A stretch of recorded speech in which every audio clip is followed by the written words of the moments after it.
The Durian Heat, bringing big ideas and critical opinions in Southeast Asia. Hey, this is Arlene and you're listening to us at Durian ASEAN, the voice of discovery and sharing. Together with me is a speaker that has been on Durian ASEAN before, none other than Azrul Khalib, a social activist. And of course, today we are going to talk about Malaysia and the creeping Islamization. So, hi. Hi, Arlene. So, Azrul, I know you are angry at what is happening in our country Always right now. Angry, lah. Especially in the month of Ramadan. Yeah, it's supposed to be more patient and more relaxed, but I don't think so. Yeah, and the thing is, right, I mean, it's hard not to be patient when you have just so many issues happen, especially during Ramadan month. And I mean, we'll discuss the issue later on, but I just want to highlight one area that Malaysia is always obsessed about, which is they always like to judge other people. Well, you know, we like to call Ramadan the funny season. You know, it's the silly season for a lot of things. And Policing season. Policing season. And it is when moral policing jumps up. Because suddenly everybody wants to be holier than thou, because you're told that you have to be much more guarded in what you do. You need to fast. You need to be basically more baik lah, more good, better, you know, in terms of your behavior. So it's supposed to be an individual thing. It's supposed to be a private thing, something that you look towards doing. But in Malaysia, and perhaps in other parts of the world maybe, is that it is an opportunity for other people to judge other people on how holy are you carrying out your duties as a Muslim fasting in the month of Ramadan. So it gets more ridiculous during Ramadan. And unfortunately, even the non-Muslim are part of a lot of the controversy that is happening in Malaysia. The recent one is the one in the school where one teacher told off a kid. I think the rest of the non-Muslim kids regarding on if they don't respect the month of Ramadan, or if they eat in front of their Muslim peers, then they might as well just drink their own urine to sustain themselves. And I thought this was two things. This was really insensitive, especially we are a multicultural society. And second thing is, he's a teacher. I mean, he should know more about his responsibility towards the kids. You know, it's actually reflective of a bigger problem, which is the issue of entitlement. Just because you are Muslim, because you are fasting in the month of Ramadan, does not give you special privileges or impose upon other people the need for you to be respected or give you special rights. You know, it certainly isn't that. I mean, back in the day, it is not something that was common for school students to be forced to go and hide themselves and eat somewhere away from their Muslim schoolmates in order to guard the sensitivity of those who are fasting. It never happened in the past. Now we have all these incidences where we're expected to be sensitive towards those who are Muslim, who are fasting, because somehow or another the image of you eating a Big Mac in front of you and sipping a Coke, and this isn't product placement, by the way, will somehow cause you to break your fast and be lesser of a Muslim. And it's totally wrong. The thing about fasting imposes upon you a discipline, meaning it's not about you telling other people to change or guard their behavior. It's you. So at the end of the day, I mean, fasting is not synonymally a Muslim thing. Every other religion have their own version of fasting. But at the end of the day, fasting is supposed to be a personal cause or personal reason for you to do it. And when state take over this, and especially when you have civil servants that think that they have this responsibility to protect Islam, then you have people trying to segregate non-Muslim to between non-Muslim and Muslim in order for them to protect the Muslim from the evil spirit of What, the evil spirit of the of secret recipe non-fasting. cake or the muffin or the kueh pao? I mean, remember last year the infamous case of this one school segregating the whole non-Muslim to sit in a toilet. Yeah. That was cruel. I mean, it was non-Muslims, and their argument was it's okay because it's a small group of non-Muslims. But I think we still remember those images of tables being set up in the toilet, Yes. for kids to eat because they had to be hidden away. And this is totally wrong. You should not be forced to hide yourself just because other people are fasting. In fact, it is a stronger duty of the Muslims to be able to say, it's okay. Please go ahead and drink. You're not fasting, I'm fasting. And the you know. worst part of it, kids are not obliged to fast. So even if it's a Muslim kid, as long as the person hasn't reached puberty, right, and these are primary school kids, if they want to fast, they do not want to fast together with the non-Muslim kids, I think they should be allowed to sit together with Muslim kids that do want to fast, and it create better understanding of each other's culture Exactly. and religion as well. You're spot on, because segregation, forcing your values upon other people and expecting people to conform and comply to what you impose is totally wrong. And this goes also for the forced enforcement of fasting, for example. I'm totally against that. I don't believe that a Muslim should be punished if that person decides to not fast during the month of Ramadan and should be fined or thrown into jail. I think that's totally wrong. The spirit of fasting is a personal and private decision. It is between yourself and God. In terms of you adhering to requirements of religion, it should be that way. Threatening to shame people for not fasting, threatening to fine or jail people for not fasting, goes totally against the spirit of Islam, which states very clearly in the Quran, there is no compulsion in religion. It is funny during the month of Ramadan, in a very dark way funny, because people are scared to eat in public than to rob in public. Yeah.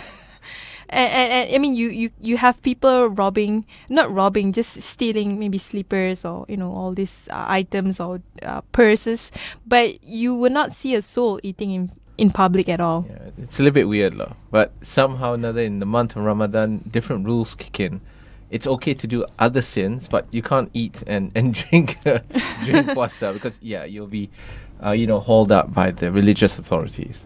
Yeah, and that's just on when it comes to how the month of Ramadan affected the whole mindset of Muslims, and unfortunately it impacts the non-Muslim as well. Then you have issues like Aurat. Of course, in majority of the government departments, they do have certain dress code, and unfortunately this dress code means that you have to wear a certain outfit to office. But the problem is, this dress code has been expanded to include visitors in hospitals, in government agencies, and even for you and me. You cannot wear certain outfit without being asked to cover up. And what do you think of this phenomenon happening right now? Well, for one thing, I think it's a little bit overblown, this discussion about the dress code. In some ways, it's overblown, because some of this has been a practice in terms of when you're conducting official business. Obviously, you don't go there wearing a Speedo and instead of, say, shirts and trousers. And certainly you don't go to immigration or do your passport wearing Bermuda shorts and bikini, perhaps. You don't do that, because we talk about appropriate dressing. It's nowhere indecent, because indecency is a relative term. And I think very much what has been bandied about is the term indecent. And what is indecent for some is decent for others. It's totally fine. So what we talk about really is appropriateness in terms of what they wear. And what has happened is this dress code has been taken too far, meaning how is it that visitors to a hospital, as you say, or visitors going to a library, or users, Or JPJ. or people visiting an office for the purposes of, say, getting a driver's license, or paying taxes, or getting a commissioner of oath, for example, have to conform to a dress code. And it's totally wrong, because you are denying services. You are a taxpayer. Why are you being denied services on the account of what you are wearing? That is wrong. And this is something that is not understood, is actually something that is a manifestation of the bureaucracy and the little Napoleons that are present in our bureaucratic system in the civil service, and this must be totally addressed. It needs to be addressed, because if you notice, these dress codes are very much heavily emphasized upon the women. So it is another form of discrimination. We will take one short break, but when we return, we'll talk more about Aurat and how is it related to women in Malaysia. The Durian Heat, bringing big ideas and critical opinions in Southeast Asia.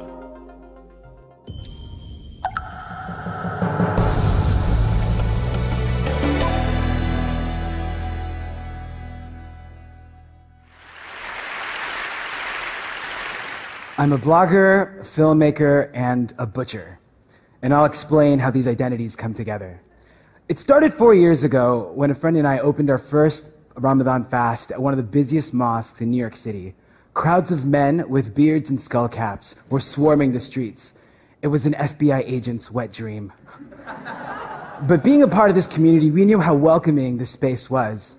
For years, I'd seen photos of this space being documented as a lifeless and cold monolith, much like the stereotypical image painted of the American Muslim experience.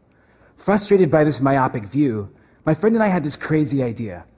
Let's break our fast at a different mosque in a different state each night of Ramadan and share those stories on a blog. We called it 30 Mosques in 30 Days. And we drove to all the 50 states and shared stories from over 100 vastly different Muslim communities, ranging from the Cambodian refugees in the LA projects to the black Sufis living in the woods of South Carolina. What emerged was a beautiful and complicated portrait of America. The media coverage forced local journalists to revisit their Muslim communities. But what was really exciting was seeing people from around the world being inspired to take their own 30 Mosque journey. There were even these 2 NFL athletes that took a sabbatical from the league to do so. And as 30 Mosque was blossoming around the world, I was actually stuck in Pakistan working on a film. My co-director Umar and I were at a breaking point with many of our friends on how to position the film. The movie is called These Birds Walk, and it is about wayward street kids who are struggling to find some semblance of family. We focus on the complexities of youth and family discord, but our friends kept on nudging us to comment on drones and target killings to make the film more relevant, essentially reducing these people who've entrusted us with their stories into socio-political symbols. Of course, we didn't listen to them, and instead, we championed the tender gestures of love and headlong flashes of youth. The agenda behind our cinematic immersion was only empathy, an emotion that's largely deficient from films that come from our region of the world. And as These Birds Walk played at film festivals and theaters internationally, I finally had my feet planted at home in New York. And with all the extra time and still no real money, my wife tasked me to cook more for us. And whenever I go to the local butcher to purchase some halal meat, something felt off. For those that don't know, halal is a term used for meat that is raised and slaughtered humanely following very strict Islamic guidelines. Unfortunately, the majority of halal meat in America doesn't rise to the standard that my faith calls for. The more I learned about these unethical practices, the more violated I felt. Particularly because businesses from my own community were the ones taking advantage of my orthodoxy.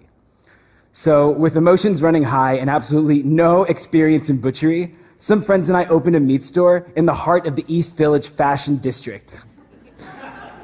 We call it Honest Chops, and we're reclaiming halal by sourcing organic, humanely raised animals and by making it accessible and affordable to working class families. There's really nothing like it in America. The unbelievable part is actually that 90% of our in-store customers are not even Muslim. For many, it is their first time interacting with Islam on such an intimate level. So all these disparate projects are the result of a restlessness. They are a visceral response to the businesses and curators who work hard to oversimplify my beliefs and my community.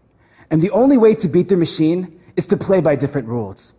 We must fight with an inventive approach, with the trust, with the access, with the love that only we can bring. We must unapologetically reclaim our beliefs in every moving image, in every cut of meat.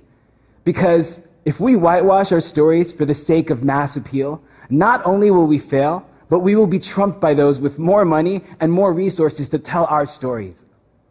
But the call for creative courage is not for novelty or relevance.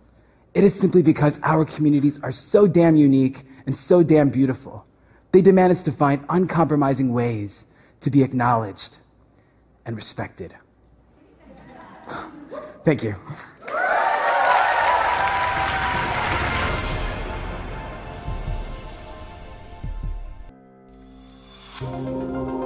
The Durian Heat, bringing big ideas and critical opinions in Southeast Asia. Hey, this is Arlene, and of course, you're still with us, me and Azrul Khalib, on the issue regarding on Malaysia Menace. So, Islamization has definitely changed Malaysia, not for the better. So, early on, we were talking about Aurat, and Aurat itself is a very controversial word in Muslim culture because, first of all, you need to determine like what exactly is Aurat, to what extent is considered Aurat of the human body, and secondly, it's being used so frequently and so carelessly that nowadays anything can be considered Aurat. Why? And because of that, you have issues like a Malaysian gymnast who just won a gold, and we could have just congratulate her, but instead some of us was actually demonizing her for wearing a gymnast suit. And of course, you have cases of Aurat in government buildings where non-Muslim and Muslim alike were being forced to wear batik, sarong, and even towels just to visit government buildings. Why has gone really too far ahead? Let's get something clear first. Very often, when the issue of Aurat is spoken about, it is rarely in the context of both men and women. It is very often just women. Mm-hmm. And there is an obsession with regards to wanting to cover things that are considered part of your body to conform to a set rule of what has been determined needing to be covered. And supposedly this is something that's been really determined by the holy text, in this case the Quran. But the reality is that if you were to look at the text properly, not only is Aurat not specifically defined in the Quran, it is also something that covers more than just your physical being. It is also the spiritual aspect of it as well, and your personality, your demeanor, your character. All of these are considered Aurat. And it is important for us when we talk about it. It isn't the emphasis on needing to cover up. It is the emphasis to be a good person, that you need to be guarded in terms of your behavior, in terms of your character, to be able to ensure that whatever you do is in the best interest for yourself and those people who you are with. And it is in that spirit that Aurat is supposed to be. And that's my understanding. This is also some of the understandings of groups like Sisters in Islam, for example, that have actually emphasized this, because this use of the word Aurat in many patriarchal societies is essentially that, a patriarchal tool to oppress and discriminate against women. It's important for us to talk about that, because what's happened, for example, in the case of Farah, the Malaysian gymnast, is that she is an athlete. An athlete have to wear certain attire that is in keeping with what they are doing in their sports. That is all. But what seems to be the case is that in Malaysia, we sexualize everything. Whether it is a leotard, whether it's a short skirt, whether it's somebody wearing stockings, or whether it's somebody wearing sleeveless, or wearing even a headscarf. We sexualize everything because this is the issue here. But why is there this obsession towards sexuality of society, you know? Because it's sex. We love talking about sex because the issue isn't Aurat. The issue is more to the point, the strange phenomena of us sexualizing everything. But I don't want to pinpoint just our Malaysian society, because if you are talking about obsession with sex, I think probably the whole world are obsessed with sex, unless you are asexual. But why we are going to the extent of connecting sex with morality and trying to judge society by how much they can somehow reduce their sexuality and become as Puritan as possible? Why does this direction that we are going? Look, Arlene, honestly speaking, if you refer back to what I said about Aurat and the need for us to be careful and be guarded in our behavior and character and all that, honestly, that's hard. That is hard to do because it requires discipline. It requires you to be more knowledgeable about your religion. It requires you to be good towards other people. Good values, practice good values. These are all hard things, Arlene. But the easiest thing to do is basically tell that person, wear the tudung, cover up, cover your knees, wear a sarong, wear a towel or whatever. Because it's so easy for us to satisfy our moral need, our need to do moral policing by just doing that, because we don't need to think about the other things. And this is the problem here. It's a patriarchal society that emphasizes upon only women covering up because it's the easiest thing to do. And you seemingly see how many people are wearing a tudung in that particular room. And if it's 90%, you're done. That means it's great. We're a moral society. We're better. We're more Islamic. And we've Islamized, basically. So it's easy thing. And this is why it's happened here in this country, where the obsession of women's knees, for example, it's ridiculous, because today it's knees. In some countries, in Pakistan, in the Middle East, it's ankles. In places where it's been Talibanized, or in ISIS, for example, in parts of Iraq and Syria, women are being whipped for showing their ankles and maybe some parts of their eyes. So it's an oppression, it's a form of oppression, it's a form of discrimination, and it's all about women. And that's the sad part, because if you look through history, even Christianity have gone through the Puritanism period where women are being patronized of their sexuality. But now it's Islam, and if you look through history of the Islamic religion, seems like only now we are getting more and more Puritan. Is there a reason for it? Is it because of certain kind of insecurity of probably the Western invasion of culture, or is it because of other things that is pushing Islam towards the idea of Puritanism? Because it's a global phenomenon, especially you look at ISIS, how they are viewing this ideal society ought to be.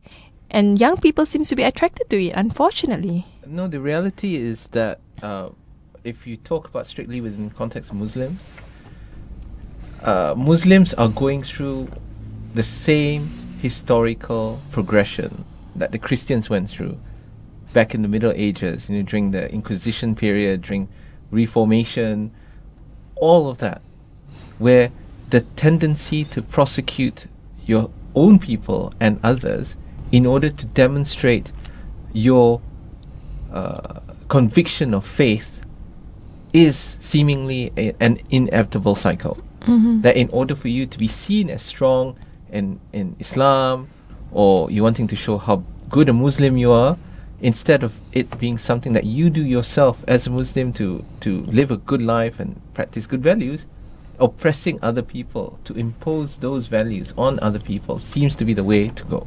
And this is manifested in so many different ways in so many parts of the world, where we don't really need to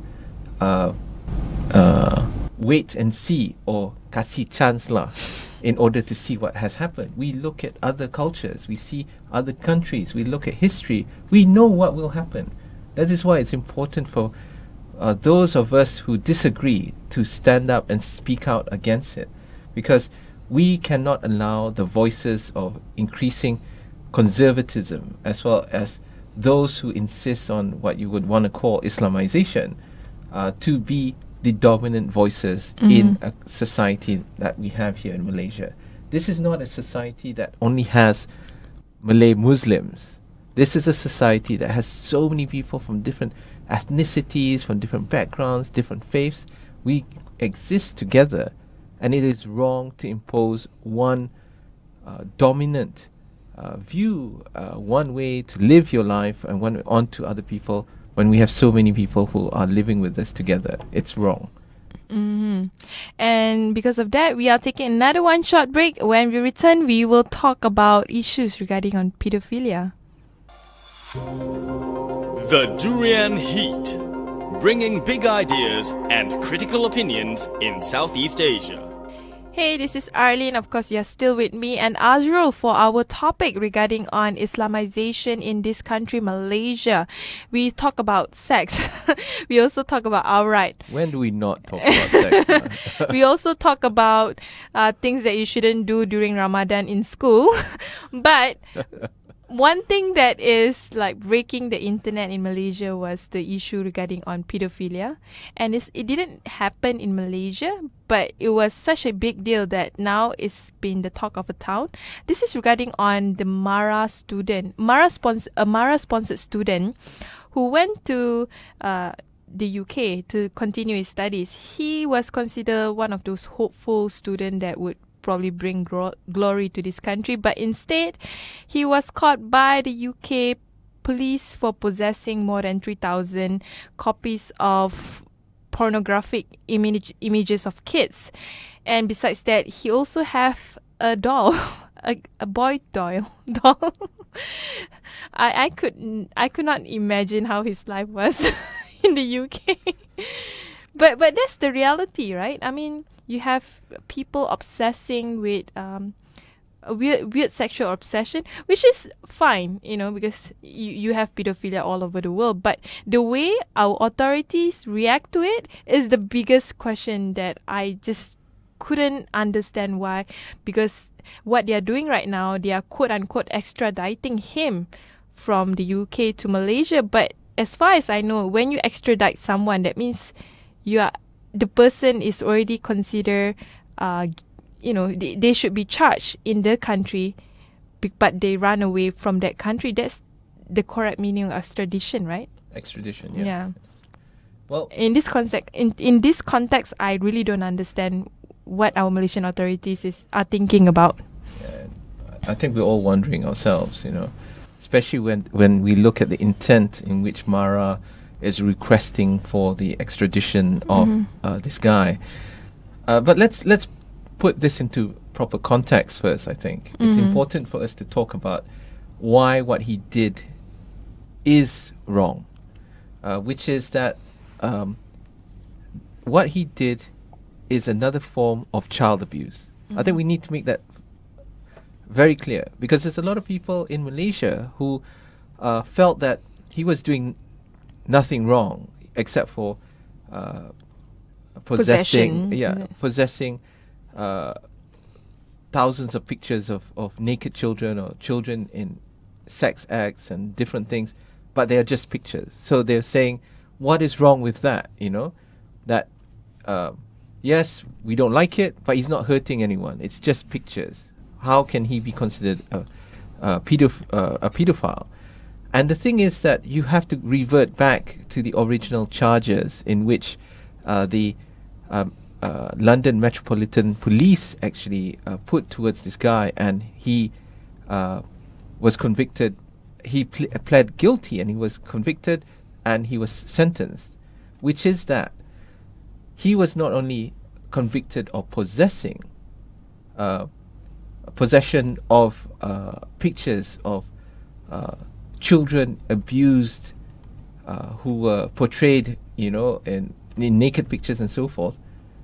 But he was also convicted of making those pictures, some of those pictures. So there were different categories. So this is child abuse, because by being also... He has so much time to do this. Well, we don't know, right? I thought he's a student. Yeah, but the thing is that by being part of that chain, which stimulates demand for, and he had thousands of category A to C, different kinds of sex acts or children in different poses and situations, he inevitably is part of that chain of abuse. It needs to be said very clearly that this is wrong, and this is something that he should be able to serve time for. And the extradition request by Mara is wrong, simply because in the UK, he would go through a process of rehabilitation. In detention over there is also something of a program that allows him to be going through, in which he can return after he served his sentence. I think he should serve his sentence. I don't think he should be extradited back to Malaysia. And then what? Yes, true, his education, his studies have been interrupted, but that's because of the crime that he committed. And I am one of those who believes that when he comes back to Malaysia, he should be able to go to and study at a local university or college, and to be able to complete his studies. Nobody should not be able to complete his studies, but at the same time, he needs to be rehabilitated, because he could be a menace to others around him, and it's important for us to recognize that. So you see this as a illness, is it? Pedophilia? Well, it is an illness. A lot of people say that if it's just yourself, it doesn't harm. Possessing a mannequin of a boy may not itself harm anyone.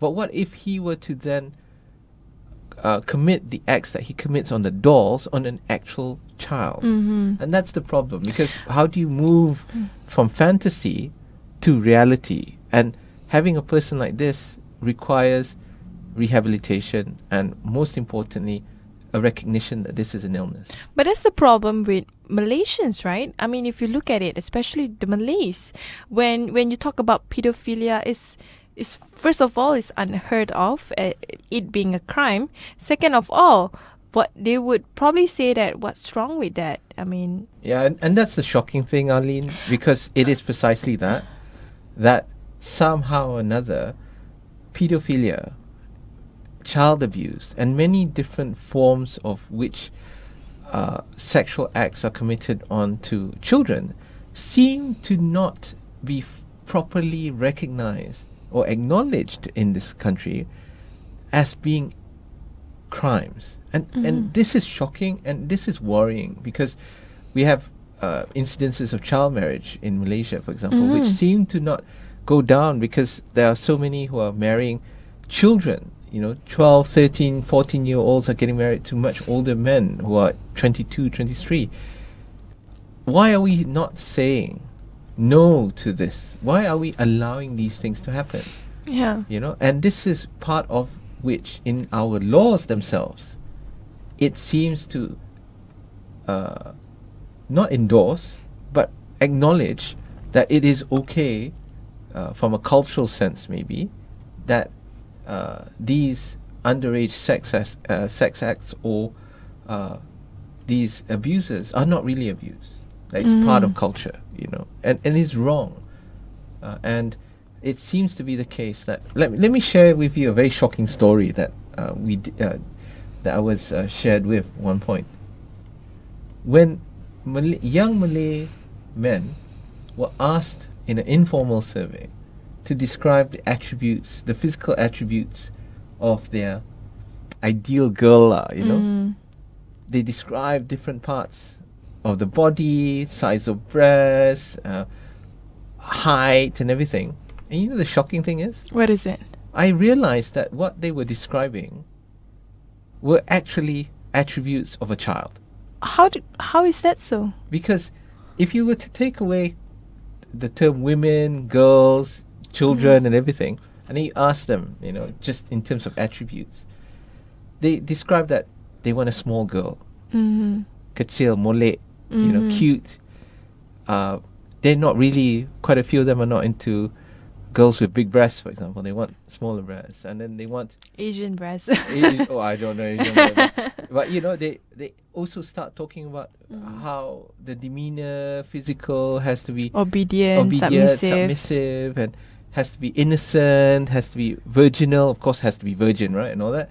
And when you match it all together, you realize that they're actually talking about a child.